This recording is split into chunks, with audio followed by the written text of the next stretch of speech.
ಹೆಸರುಬೇಳೆ ಪಾಯಸ ಮಾಡುವ ವಿಧಾನ. ಫಸ್ಟ್ ನಾವು ಹೆಸರುಬೇಳೆನ ಚೆನ್ನಾಗಿ ಸ್ವಲ್ಪ ಬ್ರೌನ್ ಕಲರ್ ಬರೋವರೆಗೂ ಅದನ್ನು ಸ್ವಲ್ಪ ಹುರ್ಕೋಬೇಕು. ಚೆನ್ನಾಗಿ ಸ್ವಲ್ಪ ಹುರಿದ್ಕೊಂಡ್ರೆ ಪಾಯಸ ಚೆನ್ನಾಗಿ ಬರುತ್ತೆ.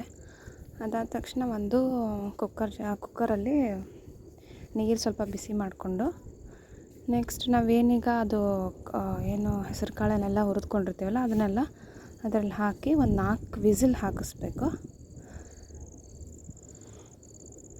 ಅದು ಹಾಕಿರೋದು ಅದೆಲ್ಲ ಚೆನ್ನಾಗಿ ಕುದ್ದಿರುತ್ತೆ. ನೆಕ್ಸ್ಟ್ ನಾವು ಇದಕ್ಕೆ ಏನೇನು ಹಾಕ್ತೀವಂದರೆ ಗೋಡಂಬಿ, ಒಣ ದ್ರಾಕ್ಷಿ, ನೀವೇನು ಬೇಕೋ ಡ್ರೈ ಫ್ರೂಟ್ಸ್ ಅದನ್ನು ಹಾಕೋಬೋದು. ಮತ್ತು ಬೆಲ್ಲ, ನಿಮಗೆ ರುಚಿಗೆ ತಕ್ಕಷ್ಟು ಬೆಲ್ಲನ ಹಾಕೋರಿ. ನೆಕ್ಸ್ಟ್ ಇದಕ್ಕೆ ಒಂದು ಪಾತ್ರೆಯನ್ನು ತೊಗೊಂಡು ಅದಕ್ಕೆ ಒಂದು 4 ಸ್ಪೂನು ತುಪ್ಪವನ್ನು ಹಾಕಿರಿ. ಅದು ಹಾಕಿದ ತಕ್ಷಣ ನಾವು ಅದಕ್ಕೆ ಗೋಡಂಬಿ, ಒಣ ದ್ರಾಕ್ಷಿ ಮತ್ತು ಬಾದಾಮಿ ಅದನ್ನೆಲ್ಲ ಹಾಕ್ಬೋದು. ಹಾಕಿ ಅದನ್ನ ಚೆನ್ನಾಗಿ ಸ್ವಲ್ಪ ಫ್ರೈ ಮಾಡಿ,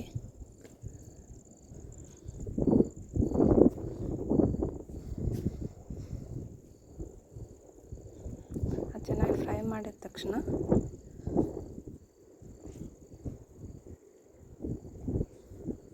ನಾವು ಅದಕ್ಕೆ 1 ಬೌಲ್ ಆರ್ 2 ಬೌಲ್ ಹಾಲನ್ನು ಹಾಕ್ಬೋದು. ನಿಮಗೆ ಎಷ್ಟು ಬೇಕು ಅದನ್ನು ಕನ್ಸಿಸ್ಟೆನ್ಸಿ ನೋಡಿಬಿಟ್ಟು ನೀವು ಅದನ್ನ ಹಾಲನ್ನು ಹಾಕೋಬೋದು. ಸ್ವಲ್ಪ ಚೆನ್ನಾಗಿ ಮಿಕ್ಸ್ ಮಾಡಬೇಕು ಡ್ರೈ ಫ್ರೂಟ್ಸು ಮತ್ತು ಹಾಲು. ನನಗೆ ಹಾಲು ಸ್ವಲ್ಪ 1 ಬೌಲ್ ತೊಗೊಂಡಿರೋದು. ನೆಕ್ಸ್ಟು ಇದಕ್ಕೆ ನಾವೇನು ಈ ಹೆಸರು ಕಾಳು ಎಲ್ಲ ಏನು ಕುದಿಸಿರ್ತೀವಲ್ಲ ಅದನ್ನು ಹಾಲಲ್ಲಿ ಮತ್ತು ಡ್ರೈ ಫ್ರೂಟ್ ಜೊತೆ ಚೆನ್ನಾಗಿ ಮಿಕ್ಸ್ ಮಾಡಬೇಕು. ಅದನ್ನ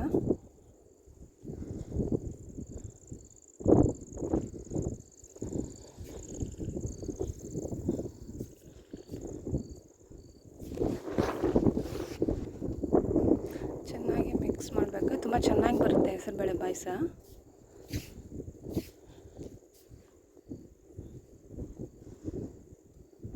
ಅದಕ್ಕೆ ನಾವೀಗ ಬೆಲ್ಲವನ್ನು ಸೇರಿಸ್ಕೊಳ್ಳೋಣ. ನಾನು ಇಲ್ಲಿ ತೊಗೊಂಡಿರೋದು 1 ಬೌಲ್ ಬೆಲ್ಲವನ್ನು ತೊಗೊಂಡಿದ್ದೀನಿ. ನಿಮಗೆ ರುಚಿಗೆ ತಕ್ಕಷ್ಟು, ನಿಮಗೆ ಎಷ್ಟು ಬೇಕೋ ಬೆಲ್ಲನ ಅದನ್ನು ನಿಮ್ಮ ರುಚಿಗೆ ತಕ್ಕಷ್ಟು ಬೆಲ್ಲನ ಹಾಕ್ಕೊಳ್ಳಿ. ಅದನ್ನು ಚೆನ್ನಾಗಿ ಬೇಳೆ ಜೊತೆ ಮಿಕ್ಸ್ ಮಾಡಬೇಕು. ಅದಕ್ಕೆ ಒಂದು 2-3 ಕುದಿ ಬರಬೇಕು. 2-3 ಕುದಿ ಬಂದ ತಕ್ಷಣ ನೀವು ಸರ್ವಿಂಗ್ ಬೌಲಲ್ಲಿ ಹಾಕ್ಕೊಂಡು ಬಿಸಿ ಬಿಸಿಯಾದ ಹೆಸರುಬೇಳೆ ಪಾಯಸನ ಸವಿಯಬಹುದು. Thank you.